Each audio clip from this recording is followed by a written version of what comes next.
Assalamualaikum warahmatullahi wabarakatuh. Sebelumnya perkenalkan, nama saya Resti Widya Putri dengan NIM 2902699011. Saya merupakan mahasiswa jurusan akuntansi pada kampus BINUS Online. Hari ini saya akan membahas mengenai forum pada minggu ketujuh mengenai data collection methods yaitu observation pada mata kuliah Research Methodology and Accounting and Finance. Untuk studi kasusnya yaitu sebagai berikut. Sebuah restoran cepat saji ingin memahami perilaku pelanggan saat memilih menu melalui kios digital. Peneliti menggunakan dua pendekatan observasi, yaitu structure observation dan dengan checklist perilaku, yaitu dari mulai waktu pemesanan, pilihan menu, dan kesalahan input, dan juga unstructured observation untuk mencatat ekspresi wajah pelanggan. Hasil menunjukkan perbedaan signifikan antara perilaku yang terukur dan ekspresi nonverbal. Selain itu, pelanggan yang mengetahui sedang diamati menunjukkan waktu pemesanan lebih cepat dibanding yang tidak sadar atau yang disebut dengan Hawthorne Effect. Untuk pertanyaannya, terdapat 3 pertanyaan. Saya akan membahas pertanyaan pertama terlebih dahulu. Jelaskan kelebihan dan kekurangan dari metode observasi yang digunakan dalam studi ini. Untuk metode structure observation memiliki kelebihan utama pada objektivitas dan keterukuran data.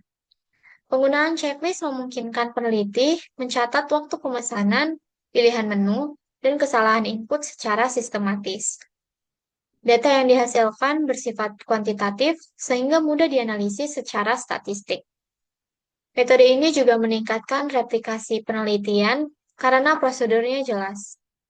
Selain itu, bias subjektivitas pengamat dapat diminimalkan melalui standar pengamatan yang sama. Namun, structure observation memiliki keterbatasan dalam menangkap konteks dan makna di balik perilaku pelanggan. Metode ini hanya mencatat apa yang terjadi tanpa menjelaskan alasan di balik perilaku tersebut. Nah, kekakuan atau rigidity di mana perilaku spontan yang tidak tercantum dalam checklist berpotensi terabaikan. Selain itu, metode ini juga kurang mampu menggambarkan kondisi emosional pelanggan. Akibatnya, pemahaman pengalaman pelanggan menjadi kurang mendalam. Sementara itu, unstructured observation memiliki keunggulan dalam menangkap ekspresi wajah dan reaksi emosional pelanggan. Metode ini memberikan data kualitatif yang kaya dan konseptual. Pengamat dapat mencatat kebingungan, frustasi, atau kepuasan yang tidak terukur secara angka. Namun, metode ini juga sangat rentan terhadap bias pengamat dan sulit dikuantifikasi. Jadi kesimpulannya, kombinasi kedua metode ini memberikan gambaran yang lebih komprehensif meskipun tetap memiliki keterbatasan objektivitas dan etika. Untuk pertanyaan yang kedua, bagaimana Hawthorne Effect dapat mempengaruhi hasil riset observasional?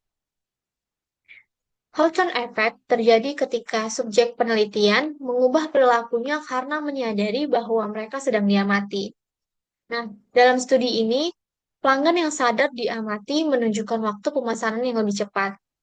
Nah, perubahan perilaku ini bukan berasal dari kondisi alami, melainkan reaksi terhadap pengawasan. Akibatnya, data yang diperoleh itu tidak sepenuhnya mencerminkan perilaku pelanggan sehari-hari. Nah, fenomena ini menurunkan kealamian dari hasil observasi. Dampak dari Hawthorne Effect terlihat jelas pada variabel waktu pemesanan. Waktu yang tercatat menjadi lebih singkat dibandingkan kondisi normal. Hal ini juga dapat berpotensi menimbulkan kesimpulan yang keliru mengenai efisiensi kios digital. Selain itu, pelanggan itu mungkin menjadi lebih berhati-hati sehingga jumlah kesalahan input menurun secara artifisial. Dengan demikian, data perilaku menjadi bias ke arah yang lebih positif. Jadi kesimpulannya adalah Hawthorne Effect ini dapat mengancam validitas internal dan eksternal penelitian observasional. Perilaku yang diamati tidak representatif terhadap populasi pelanggan secara umum. Generalisasi hasil penelitian menjadi terbatas dan interpretasi data juga menjadi lebih kompleks karena tidak mencerminkan kondisi alami. Oleh karena itu, Hawthorne Effect harus dikendalikan dalam desain observasi agar hasil penelitian tetap andal.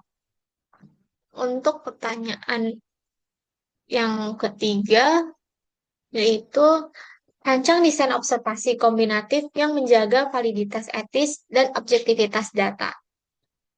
Desain observasi kombinatif dapat dimulai dengan pengumpulan data otomatis melalui sistem log kios digital. Nah, data seperti waktu pemesanan dan kesalahan input dapat direkam tanpa interaksi langsung dengan pelanggan. Pendekatan ini mengurangi reaktivitas dan dampak Hawthorne dan dampak dari Hawthorne effect itu gitu. Selain itu, data yang dihasilkan itu dapat bersifat objektif dan kuantitatif. Dan metode ini juga lebih efisien dari segi waktu dan biaya. Selanjutnya, observasi visual dapat dilakukan melalui perekaman video dengan pemberitahuan etis kepada pelanggan. Nah, rekaman ini itu memungkinkan analisis ulang dan pengkodean perilaku secara sistematis. Pengamat dapat dilatih menggunakan definisi operasional yang jelas untuk meningkatkan konsistensi penilaian. Penggunaan lebih dari satu pengamat itu juga dapat membantu meningkatkan reliabilitas data. Jadi dengan demikian, subjektivitas dapat diminimalkan. Kesimpulannya, desain observasi kombinatif mampu menggabungkan kekuatan metode kuantitatif dan kualitatif. Pendekatan ini menjaga keseimbangan antara objektivitas data dan pemahaman konteks perilaku pelanggan. Prinsip etika tetap dijaga melalui transparansi dan anonimitas. Hasil penelitian juga dapat menjadi lebih valid dan dapat dipercaya. Oleh karena itu, desain kombinatif merupakan solusi optimal dalam penelitian observasional berbasis kios digital. Demikian pembahasan yang dapat saya sampaikan mengenai studi kasus pada forum minggu ke-7. Lebih dan kurangnya saya mohon maaf. Assalamualaikum warahmatullahi wabarakatuh.